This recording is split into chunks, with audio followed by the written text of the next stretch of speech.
जनपद बस्ती से जुड़े हुए इस क्षेत्र के सभी उपस्थित महानुभाव, नागरिक बहनों और भाइयों, आज ये मेरा सौभाग्य है कि मुझे महर्षि वशिष्ठ से की स्मृति से जुड़ी हुई इस पावन धरा पर इस पवित्र कार्यक्रम के भूमि पूजन कार्यक्रम में भाग लेने का अवसर प्राप्त हुआ है।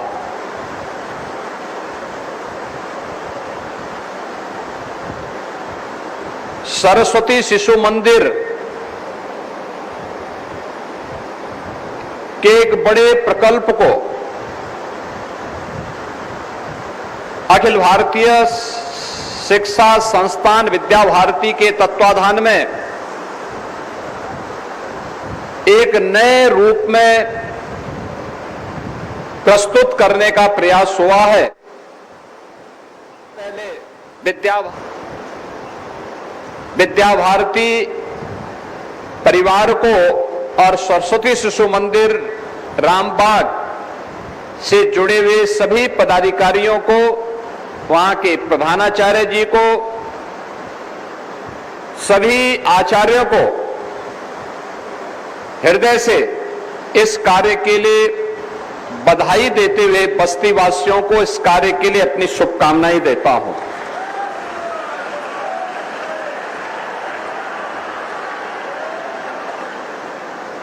भारतीय मनीषा ने ज्ञान के बारे में कहा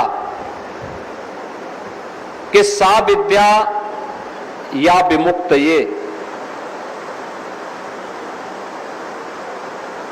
यानी विद्या वह है जो हमारी मुक्ति का मार्ग प्रशस्त कर दे। मुक्ति का मतलब हमारे जीवन में हमारे आगे बढ़ने के मार्ग को प्रशस्त कर दे, आगे बढ़ने का मार्ग के लिए हमें मार्गदर्शन कर दे।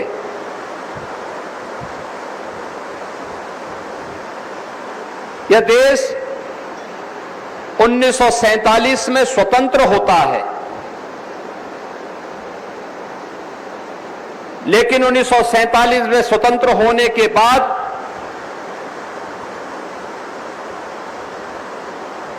जिन कारणों से देश स्वतंत्र हुआ था, उन कारकों का समाधान करने, फिर से देश गुलाम न होने पाए, इसके लिए स्वतंत्र भारत ने तत्काल कोई भी उपचारात्मक उपाय नहीं किए।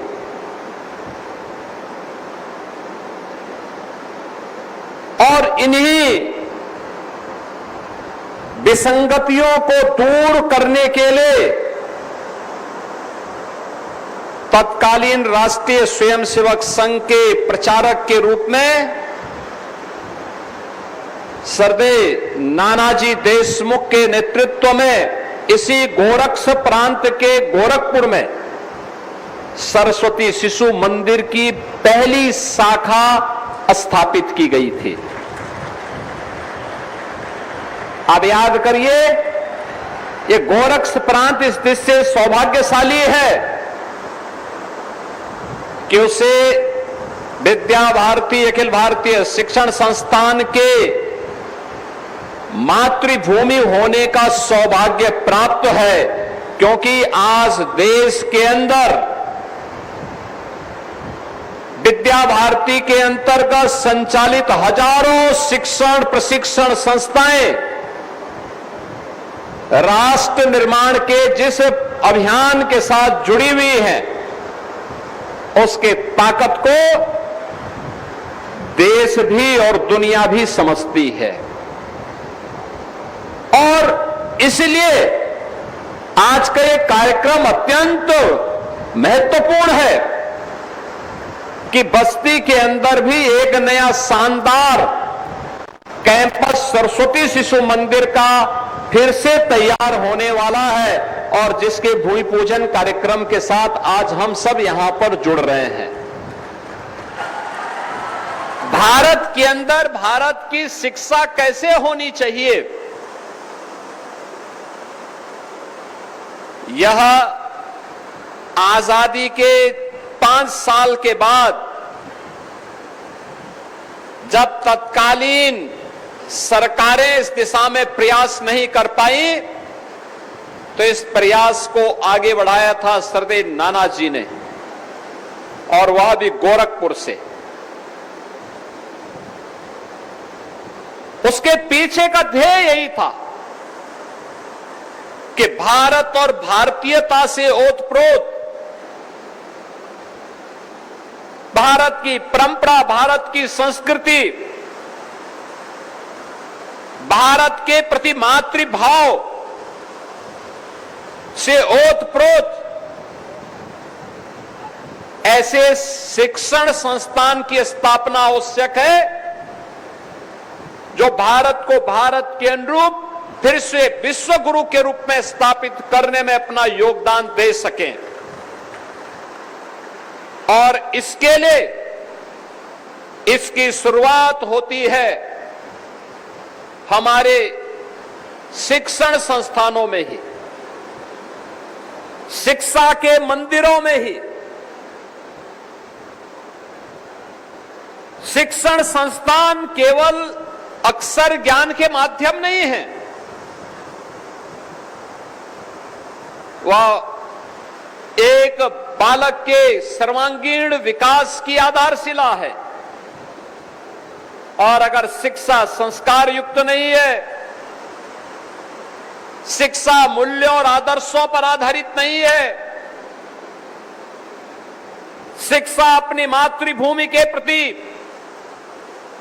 अपने महापुरुषों के प्रति, अपनी राष्ट्रीयता के प्रति समर्पण का भाव पैदा नहीं कर पा रही है, तो वह शिक्षा नहीं, वह कुशिक्षा है, एक भटकाव है। और उस समस्या का समाधान आजादी के तत्काल बाद किसी ने प्रारंभ किया था तो सरस्वती शिशु मंदिर से वह प्रारंभ हुआ।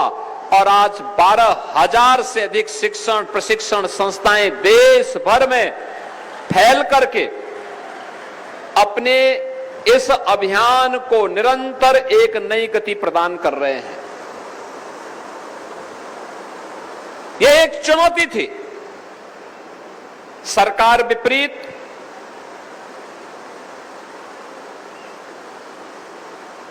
लेकिन उसमें हमें कार्यक्रम करना है। पाठ्यक्रम सरकार तैयार करती है, सरकार की मर्जी सहयोग करे न करे यह भी सरकार तय करती है, लेकिन बिना सरकार के सहायता के अपने दम पर, अपने स्वयं सेवकों के सहयोग से भारतीयता के प्रति अनुराग रखने वाले उन भारत के नागरिकों के माध्यम से सरस्वती शिशु मंदिर ने इस कार्यक्रम को आगे बढ़ाया। जब पक्की बाग में गोरखपुर में पहला सरस्वती शिशु मंदिर स्थापित हुआ था तो उसमें छात्रों की संख्या थी मात्र 5 से प्रारंभ होता है और आज 12,000 से अधिक तो केवल सरस्वती शिशु मंदिर के अपने स्वयं के विद्यालय ही हैं। इतने बड़े पैमाने पर पूरे अखिल भारतीय स्तर पर, उत्तर से दक्षिण तक, पूरब से पश्चिम तक, ये वे संस्थान हैं जो पूरी प्रतिबद्धता के साथ, कौन सरकार रहे कौन न रहे,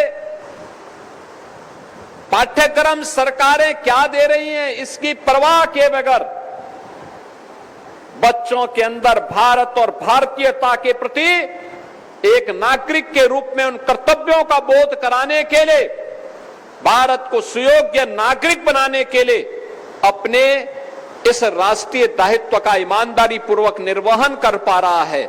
और यही कारण है कि सरस्वती शिशु मंदिर से निकले हुए छात्र आज जीवन के प्रत्येक क्षेत्र में समाज को नेतृत्व भी दे रहे हैं, समाज का मार्गदर्शन भी कर रहे हैं और समाज को एक नई गति देकर के प्रधानमंत्री मोदी जी के विकसित भारत के और संकल्प के साथ जुड़ते हुए पूरी प्रतिबद्धता के साथ दिखाई दे रहे हैं। याद रखना, कोई भी देश शक्तिशाली हो, समर्थ हो, आत्मनिर्भर हो, इसकी शुरुआत होती है शिक्षा से। दुनिया के अंदर जब समृद्धि की चर्चा होती है और उनके द्वारा जो पैरामीटर तय होते हैं, उस पैरामीटर में सबसे पहला पैरामीटर आता है शिक्षा। शिक्षा कैसे होनी चाहिए, शिक्षा के पीछे का उद्देश्य क्या होना चाहिए। शिक्षा के बाद फिर स्वास्थ्य को प्राथमिकता दी जाती है, स्वास्थ्य के बाद कृषि और जल संसाधन को प्राथमिकता दी जाती है।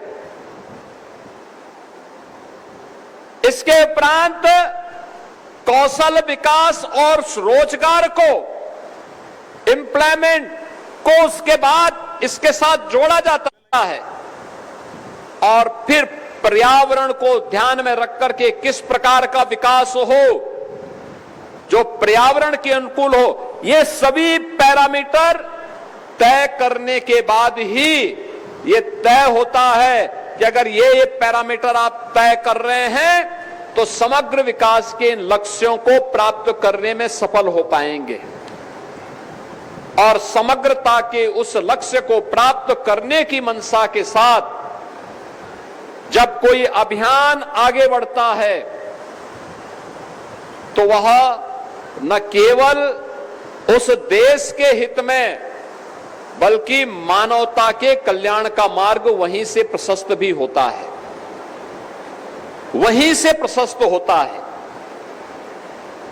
ये केवल एक विद्यालय के भूमि पूजन और शिलान्यास का कार्यक्रम नहीं है,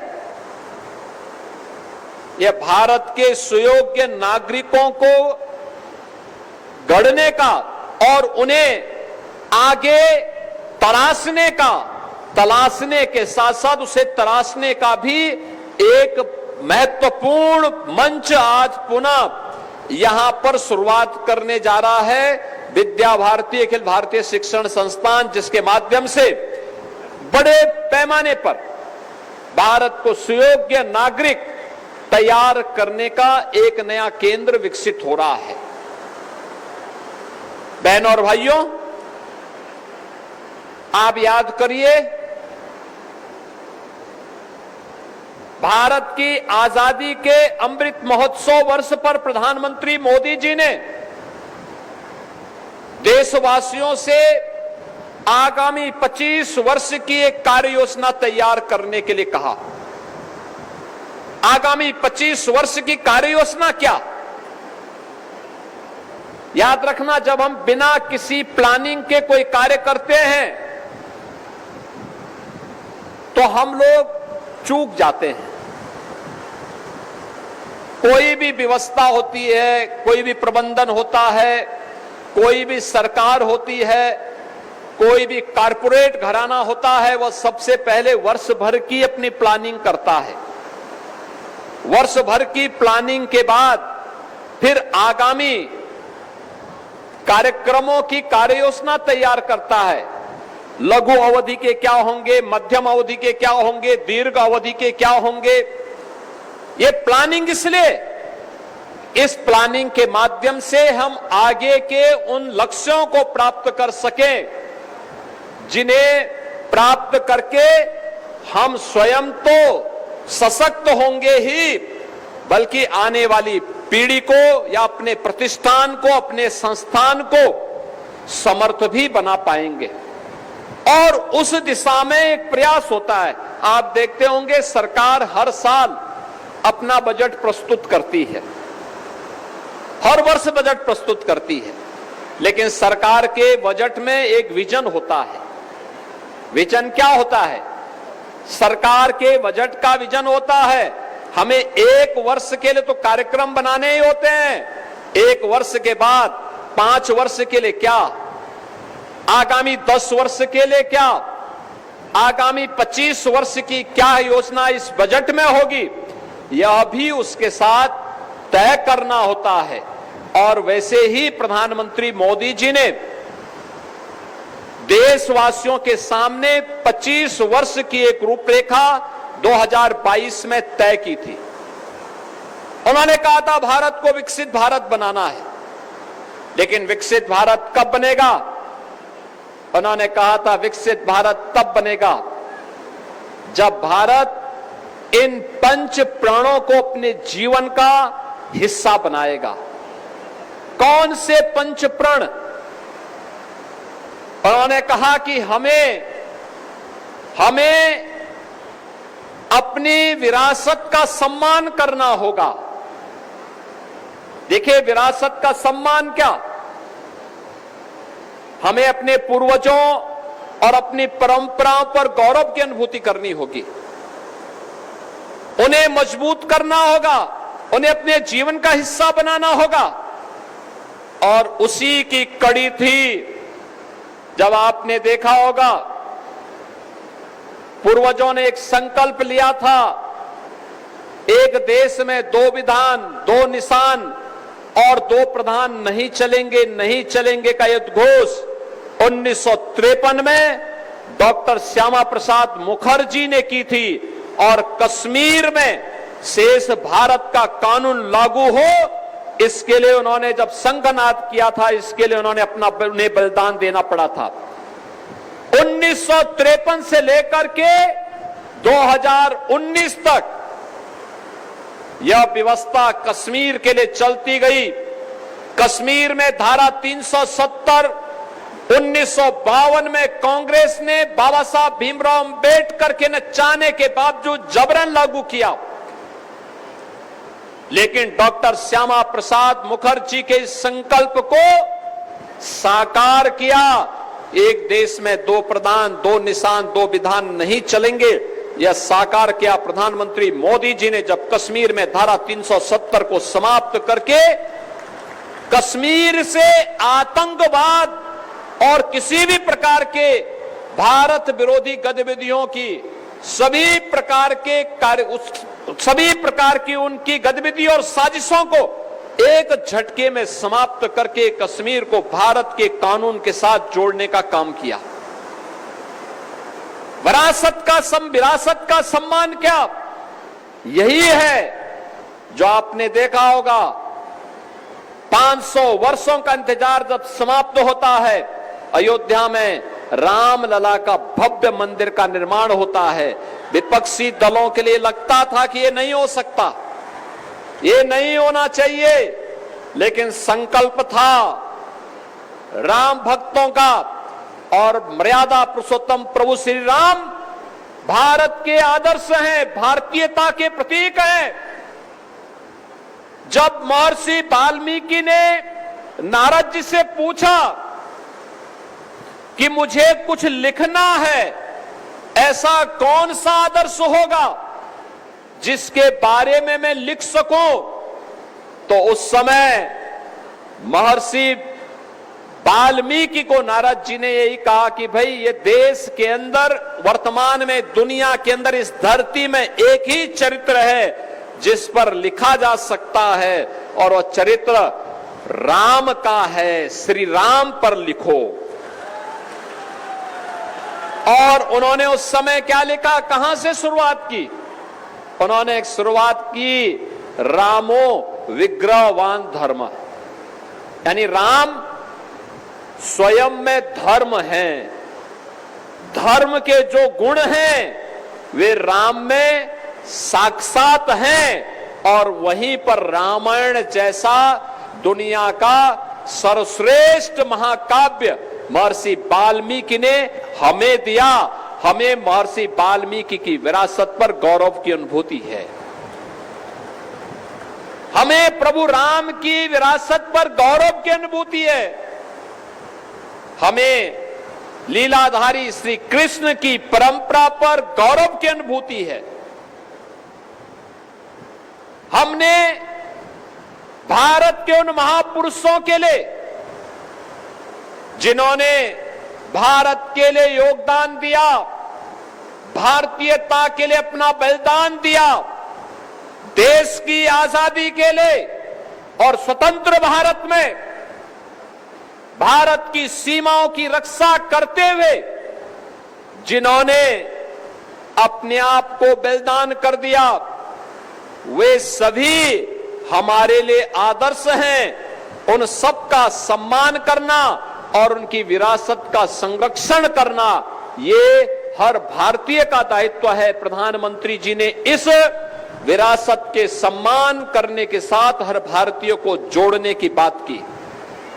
गुलामी के अंशों को सर्वथा समाप्त करना। याद रखना, एक प्रवृत्ति सी खड़ी हो गई थी। गुलामी की मानसिकता देश के अंदर इस कदर छा गई थी, हर भारतीय समझने लग गया था कि जो भारतीय है उसको हे दृष्टि से देखो, और जो विदेशी है उसको संपन्नता की दृष्टि से देखो। इस प्रकार की दुष्प्रवृत्ति पर आपने पिछले 11 वर्षों में रोक लगाते हुए देखा होगा।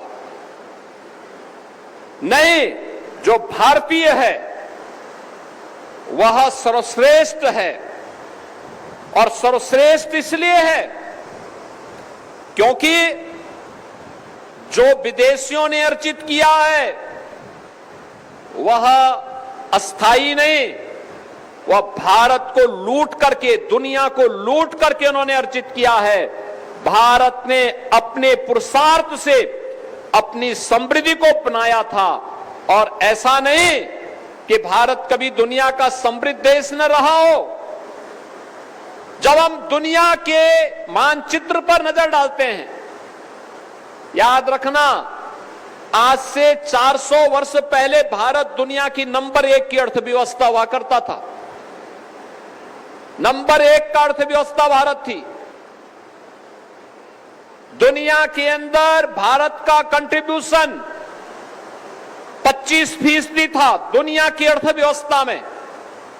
लेकिन दुर्भाग्य से जब ये देश 1947 में आजाद हुआ, भारत का योगदान केवल 2% रह गया था। यह क्या दिखाता है? भारत को लूटा गया, भारत को नोचा गया, भारत की विरासत के प्रतीकों को तोड़ा गया, अपमानित किया गया। भारत और भारतीयता के मन में इस प्रकार का भाव पैदा किया गया कि जो भी भारतीय होगा वह अच्छा नहीं होगा। उसको आदर्श के रूप में प्रस्तुत करने के लिए उन्हें लोग हतोत्साहित करते थे। विदेशी ताकतें या उनके बहकावे में आने वाले लोग उन्हें हतोत्साहित करते थे, और परिणाम क्या हुआ? हमने हिंदी की जगह, संस्कृति की जगह अंग्रेजी को भारतीयता का प्रतीक बनाना प्रारंभ कर दिया। हमने भारत के महापुरुषों की जगह दुनिया के उन लोगों को जो हो सकता उनके देश में उनके लिए हीरो हो, लेकिन भारत के लिए नहीं हो सकते, उन लोगों को हमने भारत के अंदर आदर्श मानना प्रारंभ कर दिया।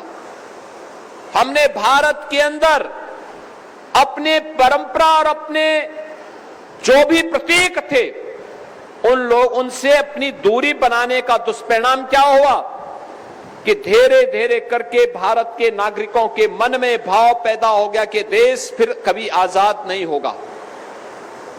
और परिणाम क्या था कि जिस भारत के सामने, भारत की ताकत के सामने दुनिया की कोई भी ताकत ठहर नहीं सकती थी, वह भारत गुलाम हो गया। भारत के पास कमी किसी काम की, किसी बात की नहीं थी। न बल का था, न वैभव का था, न बुद्धि का था। याद करिए, बल के रूप में अगर तुलना करनी है, बल के रूप में तुलना करनी है, तो केवल एक उदाहरण आपके सामने पर्याप्त है। आपका यही बगल में जनपद पड़ेगा बहराइच। बहराइच में 1000 वर्ष पहले महाराज सुहेलदेव ने गजनी के शासक सालार मसूद जब मंदिर तोड़ने के लिए आया था और यहां के पवित्र स्थलों को तोड़ने के लिए आया था, तो उसका जवाब देने के लिए उन्होंने भारत के सैनिकों के साथ उसका मुकाबला किया और उसे बुरी तरह परास्त करके वह सजा दी जो इस्लाम की दृष्टि से सबसे खराब सजा मानी जाती है, वह उसको दी। लेकिन हमें भर दिया गया कि सुहेलदेव की पूजा नहीं करनी, सुहेलदेव को मानना हमने बंद कर दिया। लोग सुहेलदेव का नाम ही भूल गए थे। ये हमारी सरकार जब आई तब हम लोगों ने महाराज सुहेलदेव का भव्य स्मारक बहराइच में बनाया, विजयोत्सव का स्मारक बहराइच में बनाया। और यही नहीं, आजमगढ़ में महाराज सुहेलदेव के नाम पर एक विश्वविद्यालय का निर्माण भी कराया गया, क्योंकि वे हमारे पूर्वज हैं, वे हमारे आदर्श हैं। उन्होंने संकट के समय भारत और भारतीयता को बचाने के लिए अपना योगदान किया, लेकिन गुलामी की मानसिकता इस कदर हम पर छा गई, हम सालार मसूद को तो जगह जगह पूछने लग गए, लेकिन सुहेलदेव को यह समाज विस्मृत कर दिया। और इसीलिए गुलामी के अंशों को समाप्त करना, विदेशी वस्तुओं को से अपने को दूर करना, और इसी के लिए प्रधानमंत्री जी ने कहा वोकल फॉर लोकल, स्वदेशी वस्तुओं के प्रति मेड इन इंडिया को प्राथमिकता देना। भारत के अंदर बने हुए स्थानीय कारीगर और हस्तशिल्पियों के द्वारा बने गए उत्पादों को ही हम अपने जीवन का हिस्सा बनाएंगे, उसी को अंगीकार करेंगे।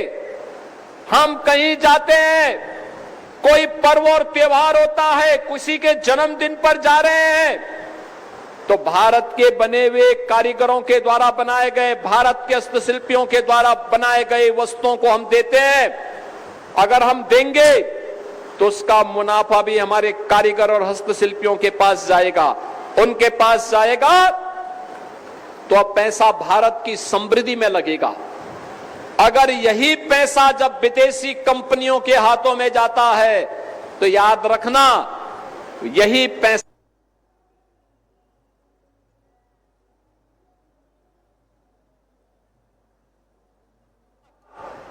छद्म युद्ध भी और सीधे युद्ध भी लड़ने का कुत्सित प्रयास करता है। यह पहलगांव की घटना हो या कोई भी ऐसी घटना, आतंकी वारदात, इसके पीछे भारत के मुनाफे की राशि जब गलत तरीके से उन लोगों तक पहुंचती है, तो वे लोग उसका दुरुपयोग इसी रूप में करते हैं। प्रधानमंत्री जी ने आपको इस पंच प्रण में इस बात का भी उल्लेख किया कि हमें अपने सैनिकों के प्रति सम्मान का भाव रखना होगा। सैनिकों के प्रति सम्मान का भाव, याद करिए, हर भारतीय तब चैन की नींद सोता है जब सेना का जवान, पैरामिलिट्री का जवान, पुलिस का जवान जागता है, अपना समय देता है, सुरक्षा के प्रति अलर्ट रहता है, तब हम चैन की नींद सो पाते हैं, अपने को सुरक्षित महसूस करते हैं।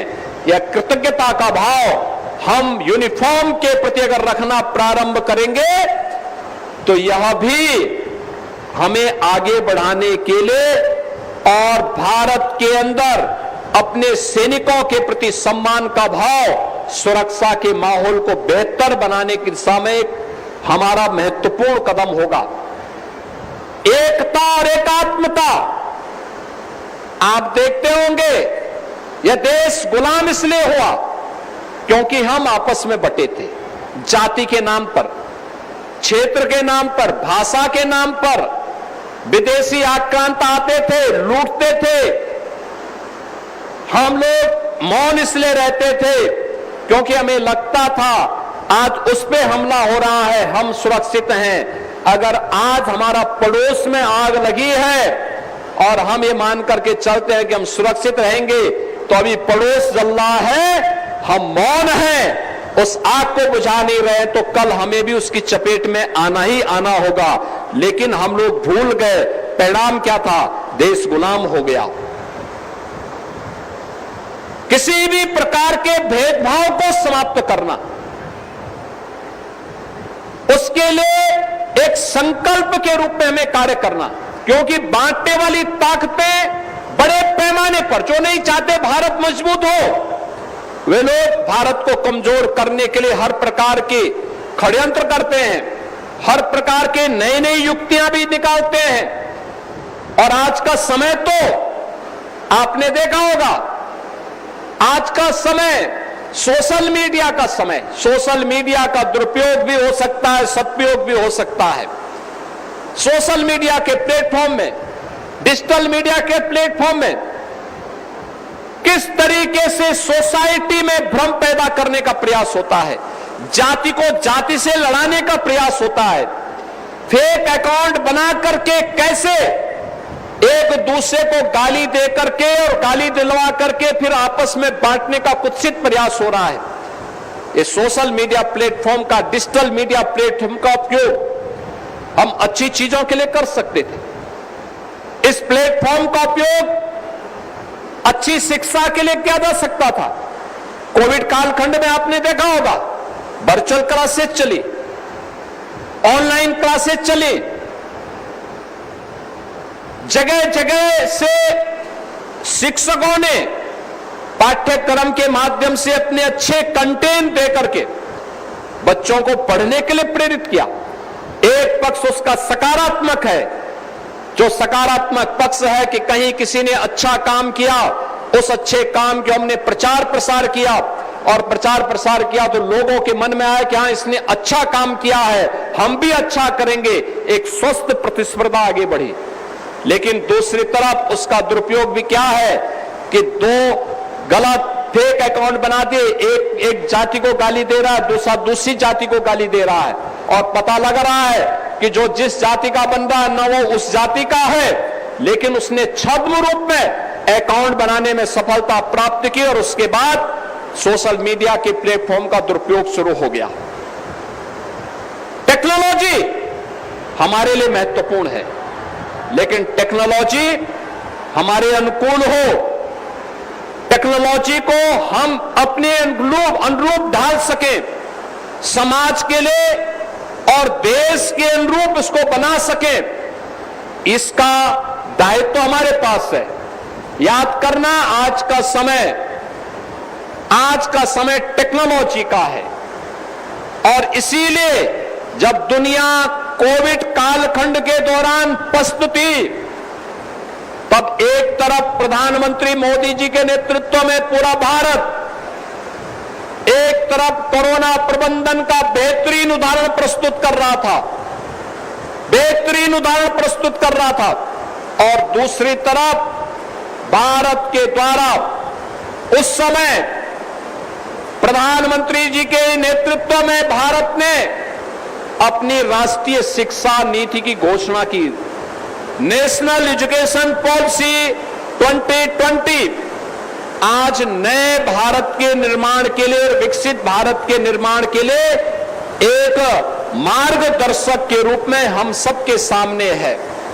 और इसीलिए आज जब हम लोग इस सरस्वती शिशु मंदिर के नए प्रतिष्ठान के भूमि पूजन कार्यक्रम में यहां एकत्र हुए हैं, तो राष्ट्रीय शिक्षा नीति हमारे लिए कैसे उपयोगी हो सकती है, आज इसको प्रभावी ढंग से आगे बढ़ाने के लिए जो कदम बढ़े हैं, इसमें शिक्षा भी है, इसमें विरासत भी है, इसमें टेक्नोलॉजी भी है, और इसमें मॉडर्न एज टेक्नोलॉजी को कैसे हम उपयोगी बना करके उसे समाज और लोक के कल्याण के साथ साथ विकसित भारत के लक्ष्यों को प्राप्त करने में कैसे महत्वपूर्ण भूमिका का निर्वहन कर सकता है, यह भी आज इसके माध्यम से आगे बढ़ सकता है।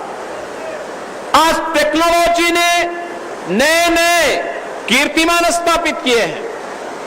एक जगह पर बैठ करके व्यक्ति दुनिया के अंदर क्या कुछ अच्छा हो रहा है ये जान सकता है, यह भी जान सकता है। और टेक्नोलॉजी के माध्यम से हम डिजिटल प्लेटफॉर्म का उपयोग करके अपनी युवा पीढ़ी को देश और दुनिया से अवगत कराने में भी सहयोगी बन सकते हैं। साथ साथ अगर किसी शिक्षक ने अच्छा कंटेंट तैयार किया है किसी एक विषय का, किसी एक चैप्टर का, तो उसको भी हम एक जगह में बैठ करके पूरे देश के अंदर के तमाम संस्थानों में एक साथ प्रस्तुत कर सकते हैं। यानी अब ऐसा नहीं कि उस शिक्षक की फिजिकल उपस्थिति वहां अनिवार्य हो, ऐसा नहीं होता, ऐसा नहीं हो सकता।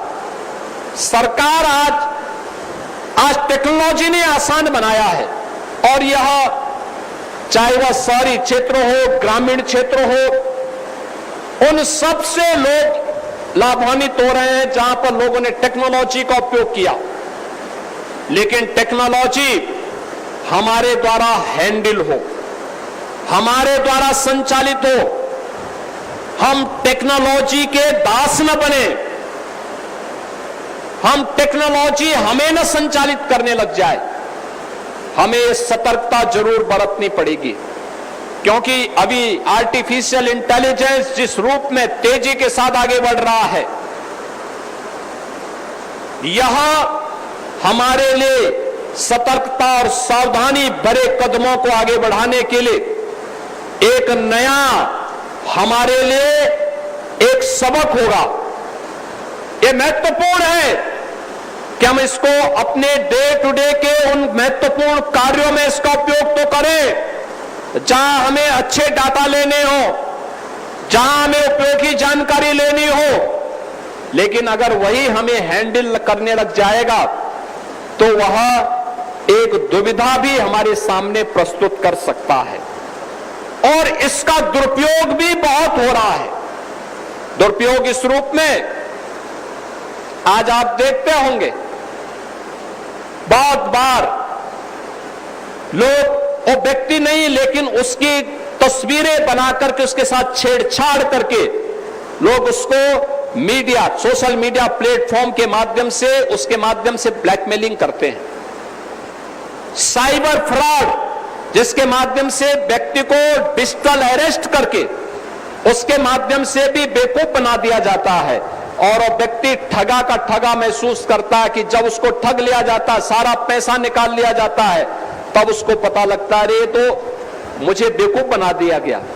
यद्यपि सरकार ने अपने स्तर पर उसकी सुरक्षा के लिए कुछ कदम उठाए हैं। हर जनपद में एक साइबर थाना दिया है, हर थाने में साइबर हेल्प डेस्क भी दी है।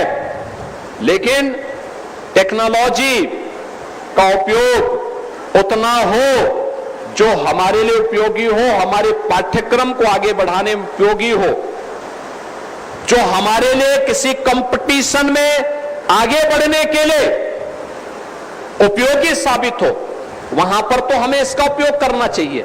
लेकिन अगर हम अपने समय का 5 घंटे, 6 घंटे, 4 घंटे केवल सोशल मीडिया प्लेटफॉर्म में देखने में खर्च कर रहे हैं, तो हम अपना समय भी खर्च कर रहे हैं, अपना श्रम भी खर्च कर रहे हैं और अपने शरीर के साथ भी धोखा दे रहे हैं। क्योंकि लगातार आप अगर उसको देखेंगे तो असमय आंखें भी जवाब देने लग जाएंगी।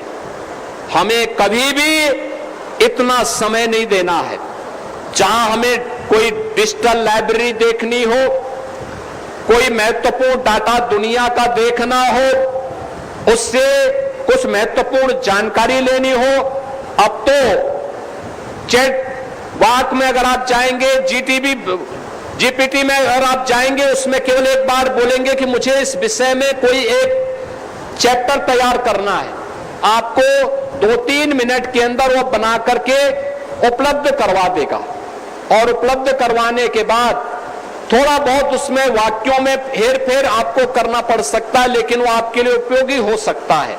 लेकिन उस पर निर्भरता नहीं होनी चाहिए, आपको अपने स्तर पर भी जानकारी लेनी चाहिए, अपने स्तर पर भी उस कार्यक्रम के साथ बढ़ाने की तैयारी करनी चाहिए। अपने को स्वयं को इतना तैयार करना चाहिए कि कल आप जब किसी कंपटीशन में बैठे तो वहां पे आपके पास स्मार्टफोन नहीं होगा, वहां पे आपके पास कोई कंप्यूटर नहीं होगा, कोई टैबलेट नहीं होगा।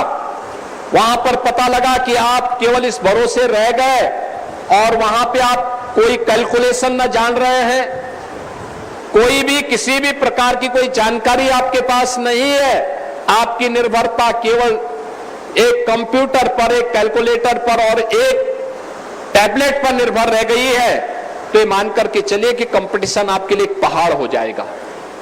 हमें अपने जीवन में इस प्रकार के पहाड़ नहीं खड़े होने देने, अपने जीवन को सरल और सुगम बनाना है, स्वयं पारंगत होना है, एक एक चीज के बारे में जानकारी लेना है, छोटे छोटे उदाहरण के माध्यम से पाठ्यक्रम को आसान बना करके अपने कार्यक्रमों को आगे बढ़ाना है और शिक्षा को अपनी राष्ट्रीयता के साथ जोड़ करके देश, काल और परिस्थिति के अनुरूप हम उन चुनौतियों से जूझने के लिए अपने आप को तैयार कर सकें जो आज भी हमारे सामने हैं और आने वाले समय में उसके कुछ विभत्स स्वरूप भी सामने देखने को मिल सकते हैं। उन सब के प्रति हमें पूरे सतर्क भाव के साथ कार्य करते हुए आगे बढ़ना होगा।